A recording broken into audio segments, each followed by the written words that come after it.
Hey, what's up? Today we're going to talk about my salary progression in tech. Just to give some context, I'm 28, I've been working in tech for 6 years now, and I've been a software engineer for 4 of those years. This video is going to be divided into 2 categories. One is my intern pay rates and one is my full-time pay rates. So let's start off with my intern pay rates. My first tech internship was at a startup. In 2016, I started out as a QA automation intern. That was my title, and I was making $15 an hour. So what that entailed was writing automated tests for the startup's iOS app. I was the only intern at the time.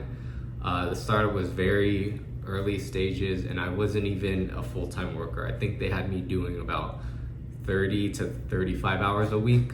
But I mean, still, as my first internship, I was grateful to just get the experience and make that amount of money, since at the time I had just worked a bunch of different part-time jobs on campus at UCSD.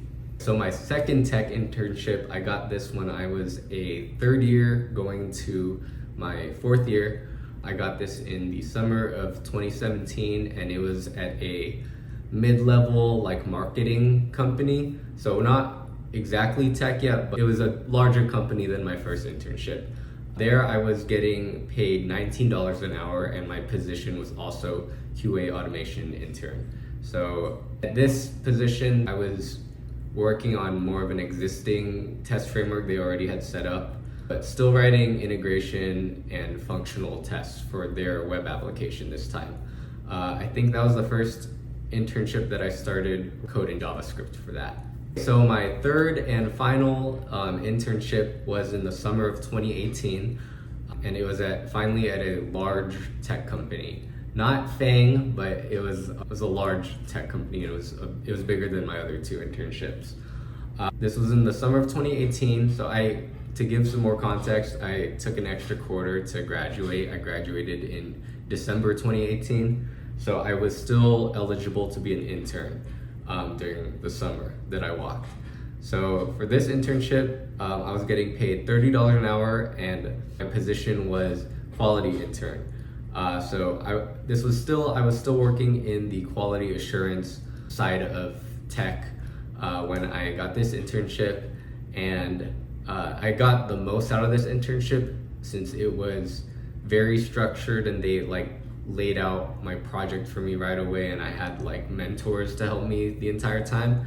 The other 2, it was mostly my manager that was checking out on me, but this one I was part of a scrum team. Then I would be included in all of their meetings, like sprint planning, retro, stand-up, stuff like that. In this position, I was writing integration tests with Selenium in Java, and then I was also writing functional tests in JavaScript. All right, so after my third and final summer internship, I became a full-time associate quality engineer at the same company. I was fortunate enough to receive a return offer, and that offer consisted of a $70,000 salary, $26,000 in restricted stock units or RSUs, and a $7,000 bonus, so 10% of my salary. This was the most money I had ever was offered or was about to make at the time, and it was my first full-time job. And it was the first time that I could fully support myself. So rent, my bills, stuff like that. It was really nice. So after working for a year, I had my first annual compensation review. So this is the yearly time that you would get a pay raise. So for my pay raise for that, my first annual compensation review was I got a bump from $70,000 to $72,000, and my bonus reflected that since it's 10% of my salary. So my bonus went from $7K to $7.2K, and then my RSU refresh was $15,000 worth of stock units. I was honestly pretty disappointed at this time because I grinded pretty hard during that first year of working full-time, and I was hoping to get promoted right away, since some other interns in my cohort, I guess you can call it, from that same summer, they actually started off already as IC2s, so they skipped the associate level and got straight to IC2 money. So I was hoping to get promoted quickly, and it didn't work out for me that year. So I was a bit disappointed with this raise. So I decided to do something about that. And software engineers, so not quality, there's quality engineers and there's software engineers. Software engineers at my company make about 10% higher compensation packages across the board. So my idea was to transfer and become a software engineer internally within the same company. Money was one factor, of course, but also I feel like I wanted to expand my skill set. And all of my internships were in quality assurance, and I had a year of full-time experience now as a quality engineer, and I wasn't quite sure that that's what I wanted to do for the rest of my career. I wanted to create things more than I wanted to test them. So I was able to internally transfer to an associate software engineer position on the same team, and that resulted in a pay raise to $85,000. And then my bonus reflected that, so it was $8.5K. And then I don't remember what my RSU refresh was. I don't think I got one, since this was just an internal transfer and not like a annual compensation review.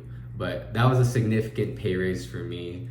Obviously, what's that, 13K higher salary, that's a big chunk of money. So I was very happy with that decision and to transfer to a software engineer position and the results of that decision. So yeah, I worked as a associate software engineer for a year, and then my next annual compensation review, I got a bump to $90,000 salary, $9,000 bonus, and then a $14,000 worth of restricted stock units. The next and coming raise that I'm about to talk about is my biggest raise I have ever gotten. And this was, to give some context, this was during like 2021, the great resignation period that a lot of people talk about. So there were a lot of people at my company that were, job hopping and leaving to other companies, since companies were hiring like crazy at the time, and you could get like pay bumps just by leaving every 1 to 2 years.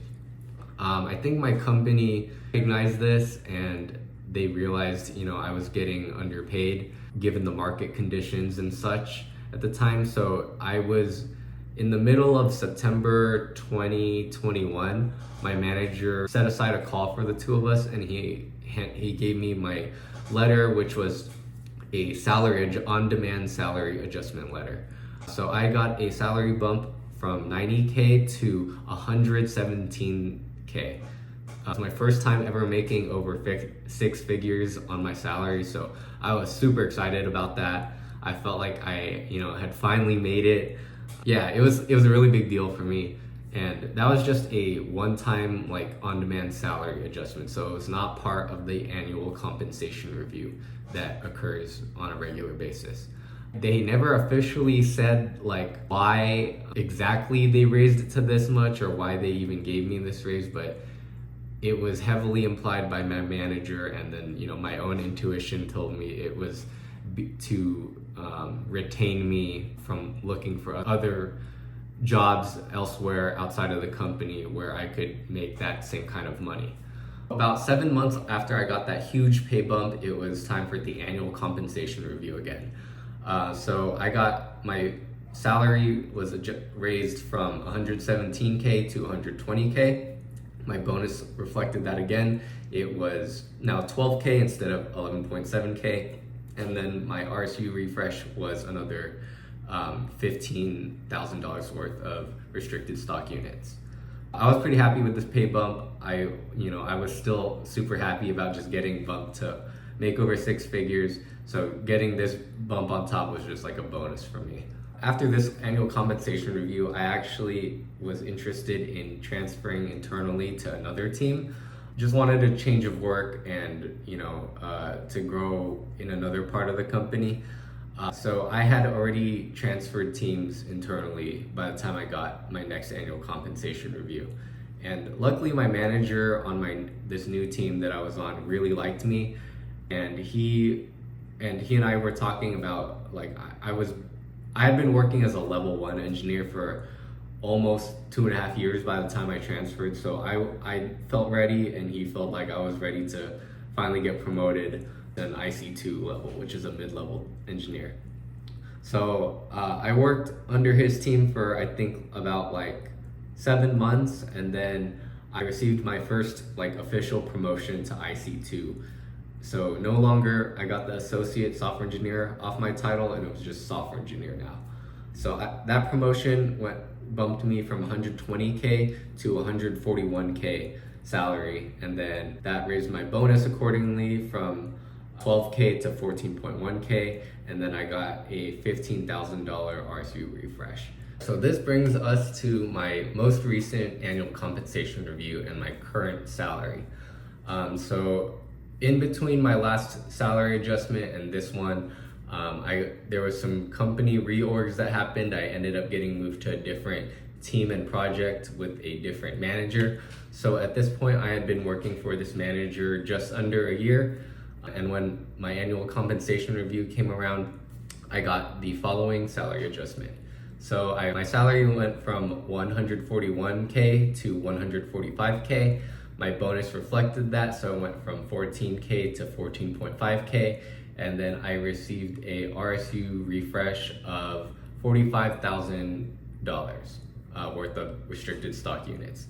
So yeah, this salary raise was another nice bump for me. It wasn't anything crazy, but I would have come to expect, raises aren't usually like super life-changing amounts of money. They just kind of there to keep up with the cost of inflation normally. But yeah, I wanted to just make this video just to show that, not everybody who's a software engineer is making like crazy amounts of money. Not everybody's making like 400K total comp or more than that. I feel like people get like confused and think that FANG salaries are like the norm working in tech, and I feel like that has never been more false, especially in this climate where companies can afford to pay people less because there's such high demand for jobs and there's not that many jobs anymore.